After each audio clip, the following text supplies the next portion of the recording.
Good morning, my name is Amari Jones and welcome to Caffeine TV, your daily video news brief, here to take you through 3 headline numbers in just 3 minutes, giving you a different take on everything from housing policy to the Real Housewives. This is minute 1, day 1, hour 1 of caffeine, and I feel like I ought to have a balloon drop or something, but who has time to stay up all night and do that? I don't know, maybe I should have had a kazoo or something. So our first headline number up this morning is 3,000. That comes from the White House. That's the number of U.S. troops that are bound for Liberia in order to help stem the Ebola crisis there that has sickened thousands and killed thousands. Now, if you hear the word Ebola and you get frightened or upset, then definitely don't look at contagion, don't look at outbreak, definitely don't look at the strain, don't look at The Walking Dead, and don't look at World War Z, because all of those things will send you into a panic. But the whole point of those 3,000 troops is to make sure that a global pandemic doesn't happen, because Liberia only has 50 doctors and an entire country of 4 million people. So if someone today says, I don't know why we have to do that, why do we always have to be the one to go, then just give them the side eye and have them watch World War Z or something.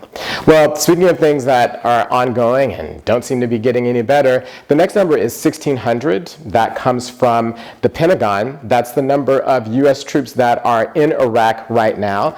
Now, the big thing is that yesterday, and it's in the New York Times, a lot of papers this morning, General Dempsey, who is the head of the Joint Chiefs of Staff, said that if Iraqi forces in the ground get into a fight and they don't seem that they can be handling, then he might recommend to the president that we actually send in U.S. troops to help out. Well, that's directly contrary to what the president said last week about U.S. involvement. No boots on the ground, we're only going to drop some bombs and it'll be all right.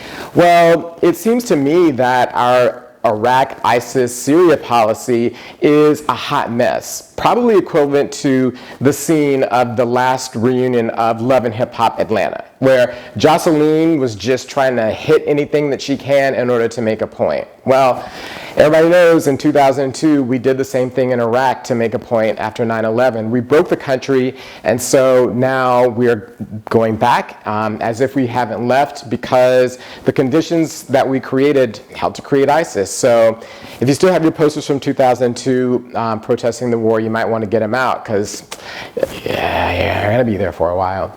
And the last number is 85. That's as in 85 million. That's from TMZ this morning.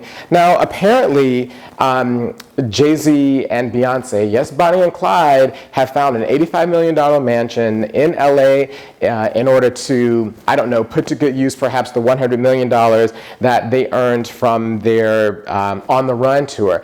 Now, it seemed to me that it's really interesting that that tour gained that much money or earned that much money, because initially ticket sales were slow and things weren't going so hot, and then all of a sudden, after the Solange thing, we started to hear all these rumors. Oh, you know, Beyonce's looking for her own apartment and they're not getting along, and on and on and on and on it went. And then all of a sudden the tour's over, they're kissing, she might be pregnant, and now they're buying an $85 million apartment. Well, it just reminds me of something that Sophia from the Golden Girls said to her daughter Dorothy one day. She said, there are only 2 things that I like doing each day, and both of them involved yanking a chain. So that's all we have time for today. Thank you for joining us on the first day. If you liked what you heard, then we're on all that social media. You got your Facebook, your Twitter, your YouTube, Instagram, and Vine. Talk to us. We'll talk back. And then be sure to tell everybody that you like the show, your mama, your cousin, your boss. Well, don't tell your boss. He'll know that that conference call was on mute for 3 minutes. But have a fantastic and amazing day, and we'll see you tomorrow.